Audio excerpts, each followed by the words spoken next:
to you from the Maruping Hotel at the Cradle of Humankind. A warm welcome to you from the Art Bulletin. He thought he was going to be a political writer, but destiny had different plans for Liam Lynch and sent the photography bug his way. The 36-year-old Cape Town-born photographer's work titled There and Then opened this week at Room in Braamfontein. It's a collection of old work. It's a number of different exhibitions that I've done before, leftover prints that I've made for myself over the years. Everything from something I did when City of God was launched in the cinemas to an exhibition from 2008 that was my last solo.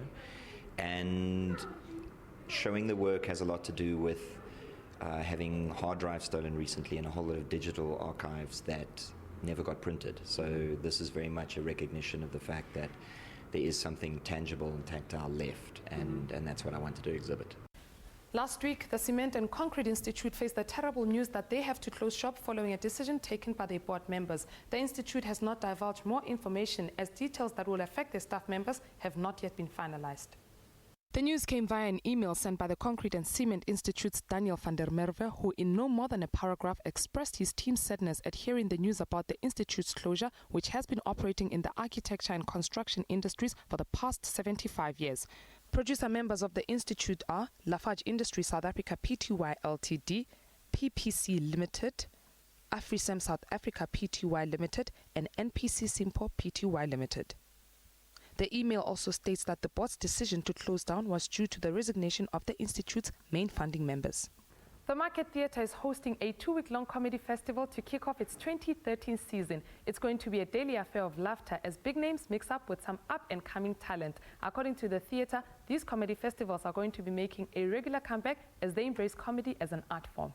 We've got Sifiso Nene, who I think everybody knows from So You Think You're Funny, the winner of So You Think You're Funny.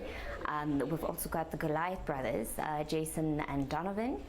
We've got Tolas Mo, who we believe is just breaking all barriers. And with John Plismus, legendary, of course. So Tumi Marake, who's actually going to kick off the show tonight. So there's some big names, but it's also coupled with some fairly up-and-coming names as well, which I think is a nice mix. It's called 2013, The Beginning, and I think it's going to set the scene for the rest of the year.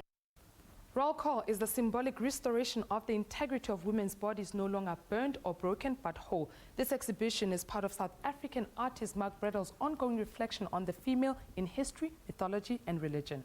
My main interest is women in relation to religion. Roll call is an 18-meter long scroll populated with 52 figures that I created in vindication of the many lives that were brutally destroyed during the just about 600 years of the European witch persecutions. The Funny Doctor kicked off his 1-month-long tour in Mafikeng yesterday, and it's titled Doctor's Orders. Riyad Musa will be visiting small towns around the country just for a little tickle. Do a lot of traveling. Traveling is very difficult for us because a Muslim with a plane ticket. Doctor's Orders is coming near you. The award-winning Riyad Musa, the funny man who is a qualified doctor, has decided to give small towns a tickle. He started off in Mafikeng yesterday, today to Rustenburg's 10, then off he goes to Botswana on the 28th of this month, then ending off in Durban, Sibaya on the 29th of March. Musa mainly stages his shows in Cape Town and Gauteng. Photographer Patrick de Mavelek takes us through the old Johannesburg CBD through a series of pictures set to be displayed from today at David Crude Projects. Those pictures also form pages of In Johannesburg, Architecture and Heritage. That book will also be launched today at the exhibition opening.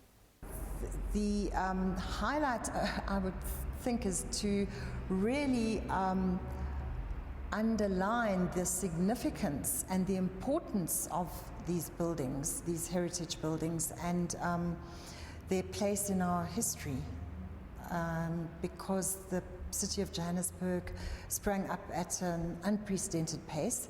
It's totally unique anywhere in the world in terms of what was achieved in a very small space of time, and we need to find the continuity, the thread of continuity now, and take that into the future, keep these buildings, treasure them from the past, and take them into the future.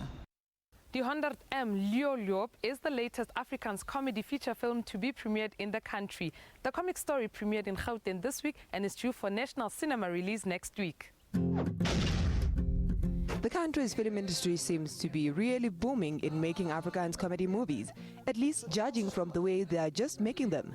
This week saw yet another premiere of 100-meter Leeuloop as the latest one. This funny movie is about a musical tour and what goes on when artists are on the road. This film stars Robbie Wessels, Imo Adams and Annette Engelbrecht, among many. I thought it had something to do with shooting a lion from 100 yards. 100-meter Leeuloop will be at cinemas nationwide on the 15th of March. The countdown to the 55th Venice Biennale has officially begun. The Department of Arts and Culture has chosen the National Arts Festival to curate and stage the South African exhibition at the Biennale. The Department of Arts and Culture selected the National Arts Festival after seeking from parties wishing to lead the process.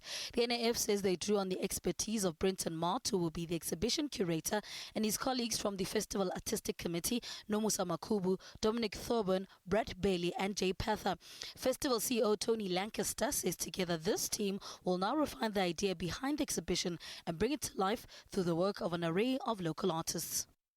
From the Maruping Hotel based at the Cradle of Humankind, that's how we come to the end of today's Art Bulletin. Do keep those interesting links, those interesting letters and those interesting artworks coming. Our email address is morninglive@sabc.co.za. Our Facebook page is The Art Bulletin and in brackets, Morning Live. Our Twitter handle is simply @The Art Bulletin. Until tomorrow morning, it's a goodbye from us.